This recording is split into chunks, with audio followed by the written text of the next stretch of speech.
2, 3, 4, 5.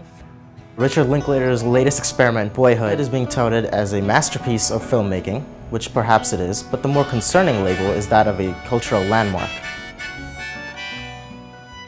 Hey guys, I'm Prayrit. Hi guys, I'm Becca. Hey, I'm Marissa, and you're watching the Team ReFramers review of Boyhood. Boyhood is the latest film from writer-director Richard Linklater. It's the ultimate coming-of-age movie, telling the story of a boy named Mason from the age of 5 to age 18.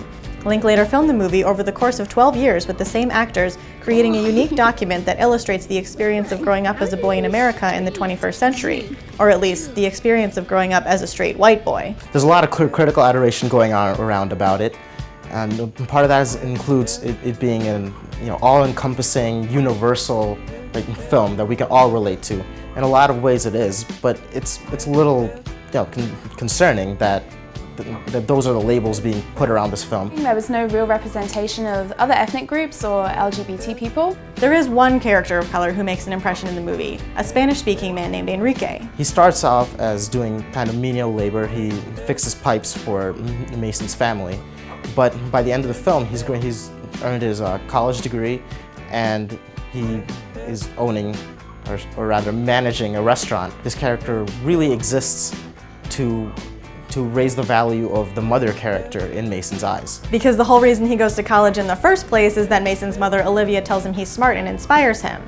In fairness to the movie, this does also highlight Olivia's growth as a character and draws attention to her own successes in pursuing her career goals.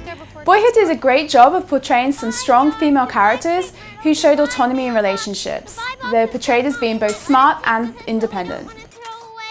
Goodbye, house. I'll never like Mommy as much for making us move. Samantha, why don't you say goodbye to that little horseshit attitude, okay? Because we're not taking that in the car. Aside from all the social issues, there really is a lot to love about Boyhood. In the way that only Richard Linklater can, it shows us a slice of life as it's lived, along with all the touching, sad, and hilarious moments that come along with it. One thing that I like a lot about it is that it's very, very funny. And there are really no jokes or anything that would traditionally be considered humor. The humor really kind of rolls out from day-to-day reactions. It's very effortless in that way, in the same way that you see humor in your own day-to-day life. Overall, I didn't find Boyhood to be overly offensive or ignorant. Rather, it's depicting a certain story, which was Mason's, in a specific place, Texas, in a specific time, the early 2000s. At the end of the day, Boyhood is a beautiful, touching movie that is well worth the 3 hours of your life. We were disappointed, as is often the case, with the frustrating lack of diversity in the characters, but that doesn't take away from the fact that we all love this movie and that it is one of the best films of 2014. Ultimately, thumbs up.